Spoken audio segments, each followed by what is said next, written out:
Repeat the following affirmation for about 5 minutes, night and morning. I am now writing in my subconscious mind the idea of God's wealth. God is the source of my supply. I know God is the life principle within me, and I know I'm alive. And all my needs are met at every moment of time and point of space. God's wealth flows freely, joyously, and ceaselessly into my experience. And I give thanks for God's riches forever circulating in my experience. I am now writing in my subconscious mind the idea of God's wealth. God is the source of my supply. I know God is the life principle within me, and I know I'm alive.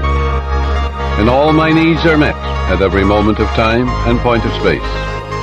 God's wealth flows freely, joyously, and ceaselessly into my experience. And I give thanks for God's riches forever circulating in my experience.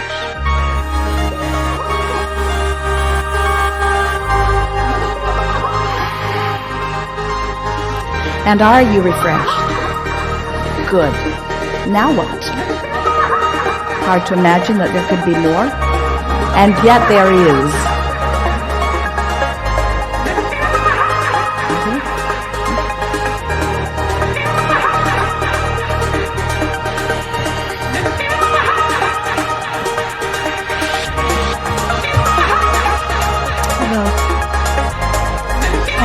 Questions. The first one I've heard people say and read in books about, their heart opening. Can you hear her? I've heard people and read in books about your heart opening, and I don't mean just in a way of like feeling kindness or something like that. But what is the experience really of your heart truly opening?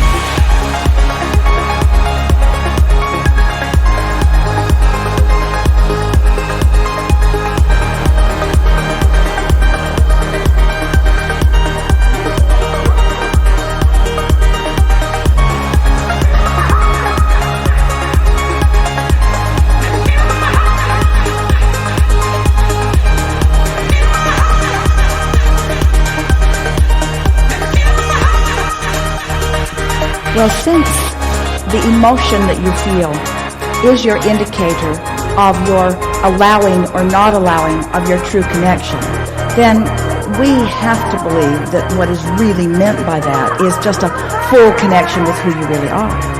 It's getting the resistance out of the way to allow the path to that enlightenment, alignment, connection. And is it distinct? Do you know it?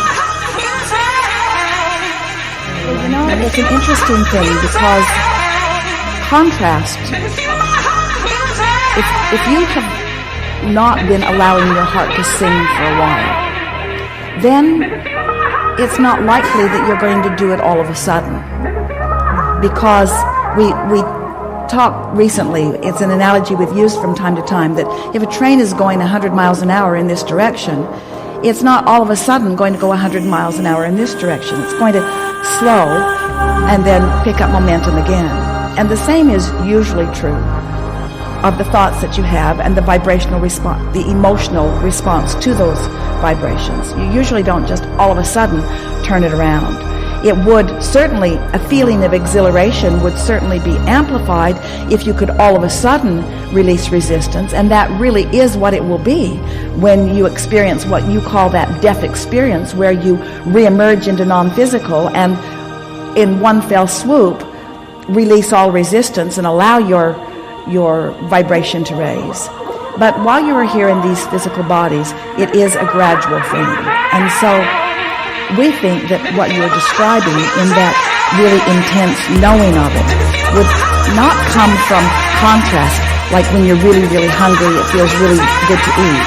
Not like that, but when you allow yourself to be reaching in the direction of what feels better, and then you allow more and more momentum to gather until that just becomes your habit of beingness. Because when you allow yourself to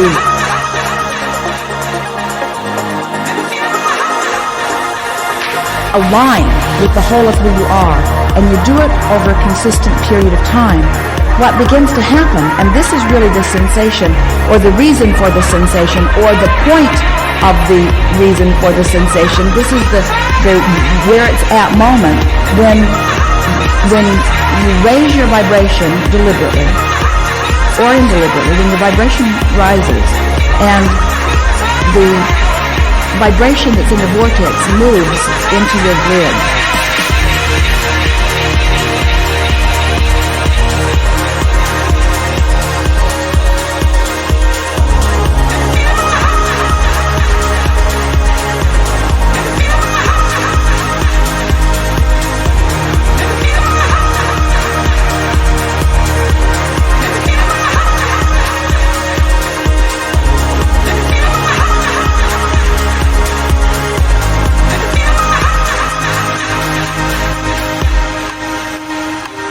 And that in that moment of realization, those are often those really high-flying good moments.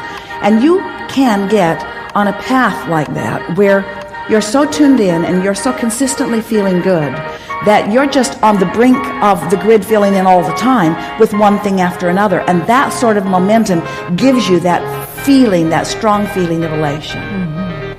I think that might be what you're reaching for in that. When a lot of times people talk about forgiveness as being a good feeling moment, and we say what forgiveness is the releasing of the resistance, because you were holding yourself apart from who you really are by pushing against whatever it was. And when you cease to do that, and you open that valve between who you are and who you really are, that sensation of energy flowing is really a delicious feeling.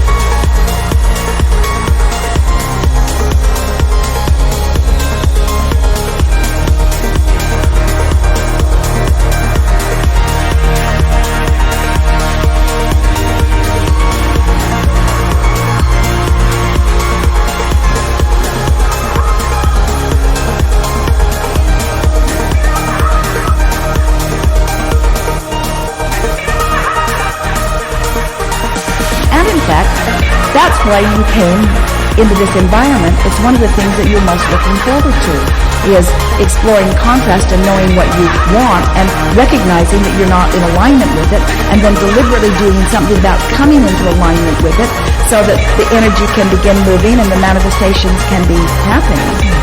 We think the perfect life experience is one where there's a little contrast and therefore a little definition and therefore a little recognition that you've expanded to something that you're not allowing, and then a little deliberate application of thinking thoughts, and then a deliberate acknowledgement that you're feeling better, and then a deliberate awareness, a conscious awareness of the grid filling in, and then a decided appreciation about where you now stand with your newly manifested experience, and a conscious patting yourself on the back as you recognize, I did that, I launched it, I wasn't lined up with it, then I got lined up with it, then it actualized, and then I recognized it, and now I've received the manifestation of it, and now, blessing of all blessings, I stand in a new place of even more potential for contrast, for even more deliberate detail in what I create.